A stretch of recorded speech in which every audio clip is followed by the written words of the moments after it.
So a little while back, I made a video about death battles that just pissed me off, man, in where I personally went over some of their matchups, fights, and wins they've given with their questionable evidence. I just gave my 2 pence on it. And I once again have to reiterate here, I know, and most of us should know, that they make these type of videos solely for entertainment purposes. And like I said before, all their fights are up for interpretation anyway. Even though it may look like they 100% have all the facts right, with all the analysis and information they put together to get a winner, and even giving us cool-ass animated fight scenes to show all of us and distract us. But ladies and gentlemen, oh heck man, you already read the title. I have returned, and I'm here once again to discuss more death battles that just enraged me. Things that don't make sense, never will make sense, and are just a giant, heaping, stinky pile of pudding. I love you though, death battle people, man. So without any more time wasting, let us begin.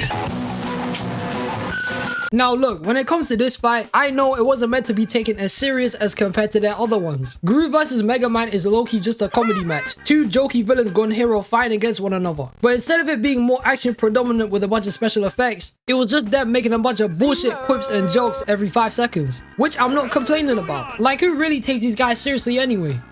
I was more afraid of Vector. But you can see that with this pairing, it was less about the action in their scrap than it was about making the fight funny and hilarious for the viewers. And I can low-key vibe with that. But besides this, the way they yet again handled both their analysis, the fight in general, and arguably the verdict, yeah, this shit was rigged. The whole idea of this fight was amazing. Megamind and Gru is a matchup a lot like how Ben 10 and Green Lantern was. Stay with me now. I'm saying that I'm comparing both of them in the aspect of it being a fight a lot of people would want to see. And a fight that could go either way. If Ben 10 and Green Lantern was done properly in the sense of it not looking totally one-sided, then I'm sure a lot of people wouldn't be as angry with Green Lantern winning as they were with Ben losing. It could have gone either way. But with Gru and Megamind, they made Megamind look trash! This man did nothing! What the hell did he do in the entire fight besides chat Xiao's bum crack and just make a bunch of jokes about Gru being a villain? I get that Megamind is a giant showballer. I mean, that's a big part of his personality. But even then, the guy gets straight to the business. The man just stood there and repeated the same bullshit claim of Gru being a bad guy over and over again. To the point where it was just him effortlessly yapping. My brother, shut up and throw hands! The minute I got to the fight and I saw the Megamind 2 animation, the Megamind 2 build, alongside hearing the Megamind 2 voice? This may come off as a little nitpicky, but yeah, I knew it was over. The dead giveaway I had in where I knew bro was just gonna get hopped off the bat immediately was when he reminded me of nothing even close to Will Ferrell, and more like this cheap knockoff. That's how I knew Megamind was gonna get treated like dirt. And to no surprise, he did! You'd be lying to yourself if you didn't agree with my point that in this fight, Megamind was dumbed down and his tech wasn't even on par with Gru's arsenal of weaponry and his minions. The only thing he had to use was his dehydrating gun. Where was his giant armor mech from the movie he used to keep up with Titan? Where was his Metro Man suit which replicated all of Metro Man's powers that he had in the real Megamind 2 sequel? Because there is no Megamind versus the Doom Syndicate Bossing Say. It's not real! So much of Megamind's tech wasn't included beside his gun and the brain boss. Where was the spider bot? Where was his disguise watch that he could have used to probably switch into a minion? Shit man, where's the invisible car? You didn't give him any of it! Meanwhile, you had Gru changing guns every 5 seconds like he was in GTA.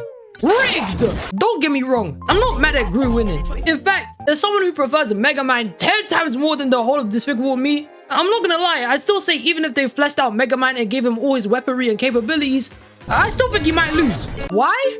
Because he will get jumped. Do you know how much minions there are? There's a whole society of these men. All of them equipped with their own bullshit to use on anybody who threatens them and their master. Megamind's brain bots are just a bunch of little robots. They're no match for the minions. I mean, these guys survived since the dawn of time. Probably surviving all of Earth's major catastrophes and horrific events. They've literally lived through everything and haven't died yet. They're old as hell. So I'm sure Megamind's arsenal of robots, no matter what he could make, couldn't compare to the absolute invincibility the minions have. And on top of that, you got the Mega Minions. They make it 10 times worse to deal with. But even if they included the majority of the best of both of them, Megamind probably would have been jumped until he could do no jumping. I mean, they should have at least included Minion in the fight instead of him just being the guy behind the chair. Why even do that? You know Minion actually helps out in fights, right? You know in the first movie, the person who saves Roxanne? That was Minion disguised as Megamind. He saved her, man. He does shit. And yet, despite listing all of this in your analysis about Megamind, you just decided not to add like 99% of it. All he had in his fight was the D-Guard Sun and the death ray. And oh my god, the death ray claim made in this video makes zero sense. It hurts my brain. Death Battle stated that when Gru tried to steal the shrink ray from Vector and got blown up with a bunch of missiles at point blank range,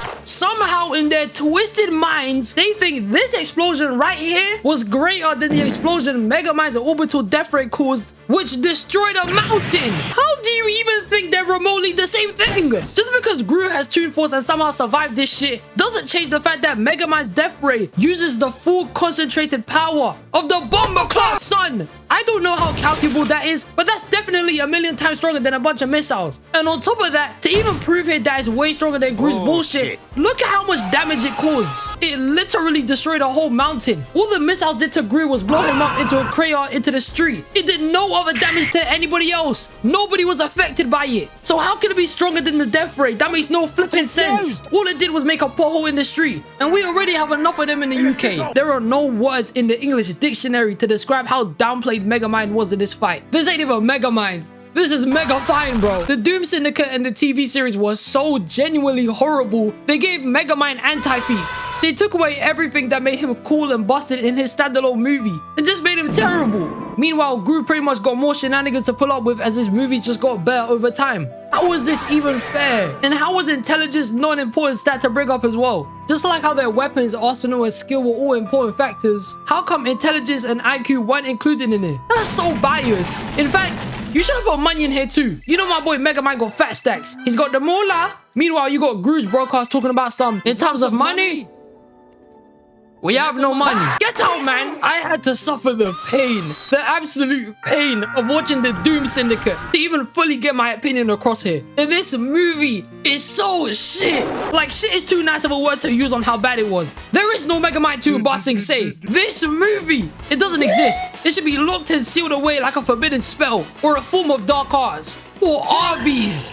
Why does this place exist? That's how terrible it was. They made Megamind this loser who does nothing but make stupid jokes and acts like a complete idiot around his former villain Justice League. Minion in the movie isn't even Minion anymore. They changed his name to Old Chum. Why in God's name would you do that? Who greenlit this idea? They must be on something. I don't even want to stay on talking about this any longer. It just makes me depressed, man. DreamWorks had the budget to make that Puss in Boots movie, which had Spider-Verse levels of animation, but Megamind 2 looks like this. I just can't anymore, man. I give up. They downplayed Megamind in Death Battle because of this shit. They also made Gru look completely dependent on his minions when that's really not the case. And all in all, it was entertaining, but it's still rigged. Get out of here.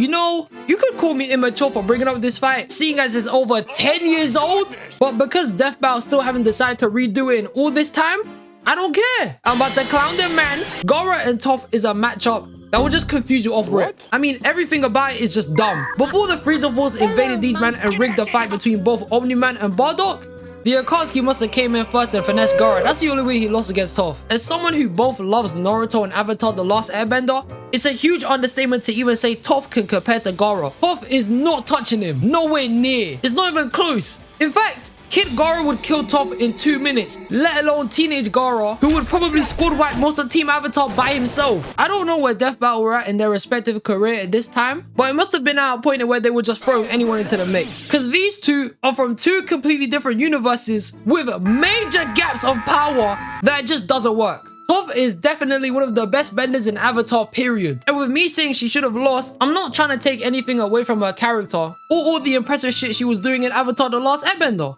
She's hella tough. This is the same person who at 12 years old discovered and refined metal bending forever. As a child, she created a whole different type of subbending. That's mad. She was even able to develop sight using seismic sense, which basically just turned her into Daredevil. She would constantly beat the shit out of other benders, displaying way better bending techniques than anyone else she compete against. Toph was a prodigy and the person who taught Aang earthbending. But Gaara is on a whole nother level. He's one of the most durable characters in Naruto. His whole thing is defense, and the levels of Gaara's sand manipulation and armor adds way too much of a giant difference between him and Toph that it's easily enough to put the fight in his favor. He would solo her. Gaara was the same guy who always had a barrier of sand surrounding his body, creating his sand shield. Not only that, but he also had encased himself like a phone case in sand armor as a second level protection. It took Rock Lee removing his weights to even be able to bypass his sand shield, and then using the 8 gates to even be able to break his sand armor. Gaara was always one step ahead here. And even though I say Rock Lee should have won this fight, Gaara put him in hospital. He was on life support. The guy had to get life-threatening surgery from this to even be a ninja again. That's how strong Gaara was as a youth. And not to mention, Kid Gaara was just straight up on demon time. This guy was casually just murking people. I was completely unfazed to it. You saw the way he tried to kill Lee?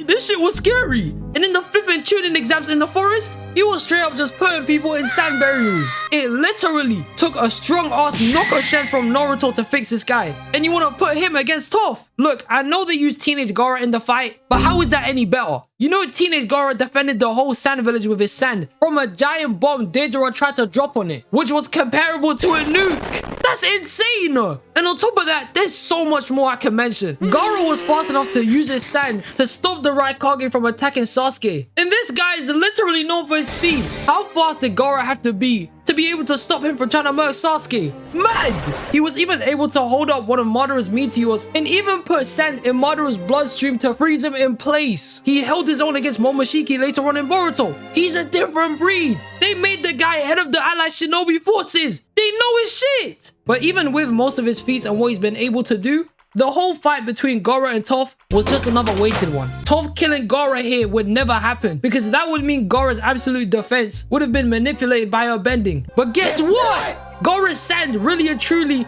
can't be bended because it's not regular sand. It's his mom's dead spirit, fam. His mom died and put herself in his sand, so now she's become a part of it and constantly protects him autonomously. Like how Ultra Instinct gives Goku them sweet dodges. She's not competing with that. No matter what, Gaara's sand will defend him. And also, his chakra is imbued with the sand he manipulates in general. So I doubt Toph could even have the means to change his shape or move it herself enough to hurt Gaara. As for her attacks, I already glazed this guy's defense enough. You should know she can't easily kill him. And how did Sand Burial here not kill her? What are we talking about? How can she survive this? There's nothing in there for her to have been able to get out of this predicament alive. Like I said, I'm very certain on the idea that Gaara's sand can't be manipulated. It will be difficult for Toph to take over and basically turn the sand against Gaara since it's his chakra making all the sand constructs and jutsus happen. To summarize it, it's basically a battle of who could change or move the sand fast enough to hurt the other. And since all sand Gaara uses is imbued with his own chakra, that's enough to give him the giant advantage here. We already know the levels he moves his sand at, and in comparison, Toph has never had a moment you could compare it to.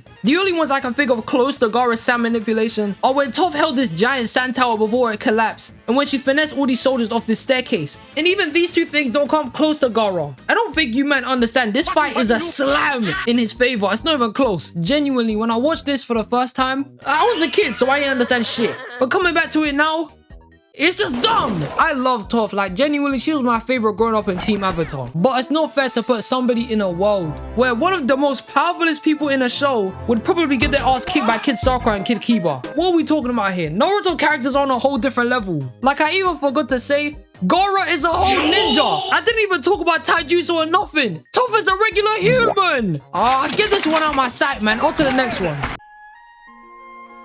Kratos versus Asura, in my opinion, is one of the best death battle matchups ever. I mean, these two are so similar and alike that it's kind of crazy when you first realize it. Take a second to really think about it. They're both hella angry and rely on endless button mashing to beat up their enemies. They're literally one in the same. They're brothers, man. And while I do really like the idea of putting these two rageful tyrants against one another, sharing light on both of their respective communities, and in turn getting people to debate on it, Kratos is never beating Asura. Let's just cut this shit. Respectfully, you have to look at it first from the scale of what they're fighting at in both of their games. Kratos primarily fights gods, beefing and boxing with the Greek pantheon and Norse mythology, doing shit like killing Zeus, Helios, taking out Kronos, to finessing people like Heimdall and Odin. Kratos completely murked all of these men like it was another Tuesday, and I can guarantee you it probably wasn't that hard for him to do it. When it comes to God of War 4 and 5, it was more about him not wanting to go back to his god killing than it was about him not being able to do it. But even then, comparing him to Asura, knowing damn well the first boss fight of Asura's Wrath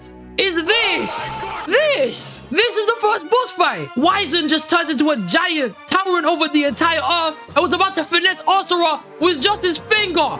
Bruv, if this guy punched the earth, it would have exploded. The difference in power between Asura's Wrath and God of War is insane. You can't compare them. How can anyone play God of War and come away from it thinking Kratos could stomp any of these, man? God of War fans, you tell me how that makes sense. In their analysis, I'm not gonna lie to you, they were kind of accurate here for the first time. It's hard to believe, I know. In fact, for them to make Kratos the winner of the fight, it is really funny, considering that their whole analysis for Kratos was nowhere near the same as to how they defended Asura. After all of that glazing you gave him, it's disgusting that you made him lose. They mentioned everything about him, all his forms, his rage, to even his motivation on how all his anger really and truly is his drive to protect others, especially his daughter. The man was packing off anyone who made her cry. It's lunacy. And yet, somehow, some way, in some weird twisted universe we live in, after all the defense you gave Asura, you made it look so easy for Kratos to beat him. It's dumb. In the fight, Kratos just tanks all of Asura's punches, one shot all of his forms, and took him out like he was nothing. It's like all of the scaling feats you gave the man, all the mentioning of all his abilities just didn't matter at all, because Kratos could just supposedly knock all of them out in 5 seconds. Bro, didn't Kratos die and get resurrected by Thor in God of War Ragnarok? He is not tanking all of Asura's punches. On top of that, look at the sheer difference in destruction in both of their universes. In God of War, Kratos destroyed the whole of Greece. In Asura's Wrath, Asura blew up Earth. What the hell are we talking about here? And to those of you who would argue that even though Asura's Wrath displays huge levels of destruction and damage, and just has insane busted levels of power, that Kratos could somehow supposedly be able to tank and kill some of these guys in Asura's game, let me tell you something, because I promise it's gonna sink in on how different these two worlds are after I say it like this. Kratos beats gods.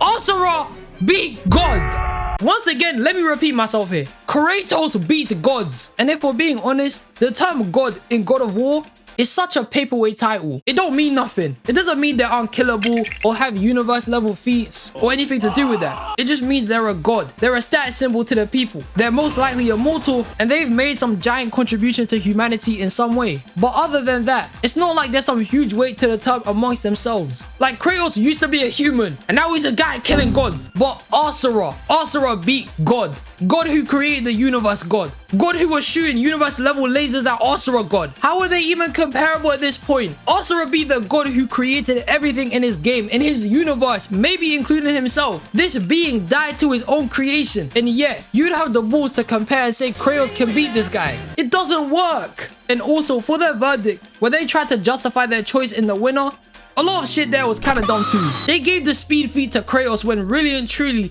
Asura blitzes him. The guy was fast enough to dodge universal level lasers. It just reminds me in how Cell vs Neo Metal, they gave the speed feat to Cell. Stupid! And for power, the debate on why Kratos takes power was based on a hypothetical that isn't even about Kratos. They said just because Freya's brother, was able to hold off Ragnarok to let Kratos and the Mandem escape, that would also in turn lead to him having greater power than Asura. But you'd lead people to believe just because Kratos is comparable to Freya holding off Ragnarok, that he could somehow beat Asura who beat God. No! Listen, like I said before, I think the pairing is good because of how similar these two are. Angry guys scrapping with a bunch of button mashing. But what happens in their worlds at their peaks are so different from one another that it's so silly to say Kratos would win. I love God of War and I liked Asura's Wrath. But think about it. Did all the destruction in Greece in God of War 3 affect the people in China? No. But I can definitely say that when Asura and Yasha destroyed Vitra, that at least affected half the world. It definitely had them crying, man. The alternate ending is the real ending. This shit was fake. Cause I'm a gremlin. And now, ladies and gentlemen, we have reached the final death battle I have to mention today. And this one gets on my nerves. It enrages me. It unleashes my absolute fury. Cause the win they gave out in this fight was on some bullshit, man. It made no sense. And without any more introductions, the one I'm referring to is none other than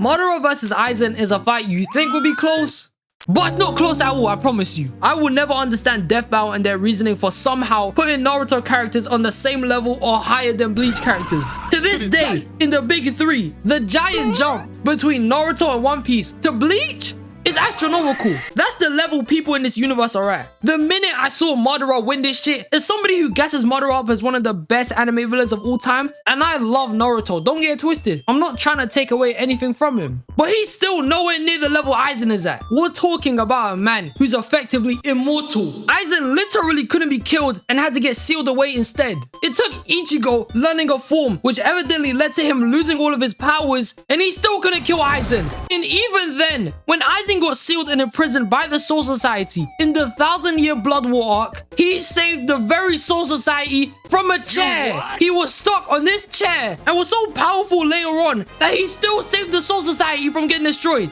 Fam, him and Virgil were going back for banning the chair. It's sick. What the hell does Madara have to even be able to compare to this dumb shit? Beating up the Shinobi Alliance, beating the 5 Kage, taking the Tail Beast? No! Madara was the same guy who almost got folded by Might Guy. Get out with him, man. I don't think Death Battle understand the levels there are to this shit on when it comes to Bleach characters. Cause I'ma tell you lot, right now, their powers are stupid as shit. Yet to Death Battle, they thought they could even put Madara on the same level as Aizen. You disgust me. Aizen's Shikai ability might be one of the most broken anime powers of all time. Hyokusu Getsu is the walking definition of anime bullshit. I'm pretty sure from what I remember in Bleach, nobody could really bypass it. It made the guy... The only person who bypassed it one time was Gin, because he found out that by touching his Zanpakuto, the whole hypnosis thing that would normally happen never takes place. But he still died anyway because Aizen is immortal. Sharingan, Rinnegan, Rin Sharingan, all the guns, regardless of the advantages the different perceptions would give Madara, it wouldn't matter to somebody who can just change the information his eyes would supposedly help him see. In short, what I'm trying to say is, Madara is not escaping the complete hypnosis like Death Battle said he would. Aizen has complete control over the 5 senses with his Shikai, including whatever idea Madara's eyes would be presented with. Meaning that whatever Aizen wants Madara to see, he's not exempt from not seeing it. Like everybody else in Bleach, he's gonna fall in line like a good Jew. He's not special. In fact, I'll just say this now. Aizen's spiritual pressure alone is enough to just disintegrate Madara alive. The same way you just killed this random guy, it'll kill Madara easily. His best power in the whole of Shippuden on an explanation level is by far the infinite Tsukuyomi. And that shit still wouldn't work on Aizen, because not only is he immortal, he's dead! He's just a spirit, meaning the whole dream world bullshit of the tree wouldn't even faze him, let alone get him sleeping like some dickhead. And I'm forgetting the greatest thing Aizen has ever done. He stopped Ichigo's theme! No villain has ever done that before. He's sick! I can't believe Death Battle were the same people in their analysis to bring up that Aizen is immortal and still kill him. They even said in their verdict that true secret orbs are the reason why Aizen died, which would be false, because if the whole Gyokyu allows Aizen to constantly adapt for his own survival, it would effectively lead to making the orbs redundant and impossible of doing the same damage again. I'm not gonna lie to you, before they made Ichigo versus Yusuke, they just used the whole Bleach characters. Naruto does not beat Ichigo either. That's just as stupid as this fight. Long story short, Bleach characters are different. The levels they're at are on a completely unique scale. Like if you've seen Bleach and you're up to date, you know that one Quincy who Kenpachi was fighting? This guy was so broken, he had to die to himself. Kenpachi didn't even kill him. It's ridiculous. Look, honestly, I can understand why they put these two together. Madara and Aizen are always constantly being compared to debate on who's the greatest shonen anime villain of all time. And I get it. I get why Death Battle would pair them up in the first place. The sheer popularity from these two,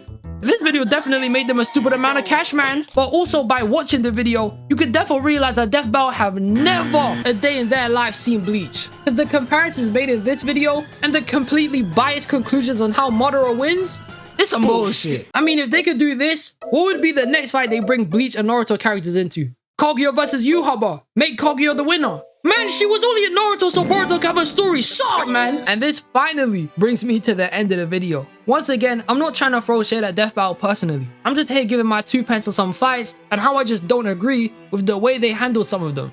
Even if they were just downright stupid. If you guys got any more Death Battles you disagree with or don't agree with anything I've just said, comment down below, man. I love you all. I appreciate you all. And I'll catch you in the next one. Peace.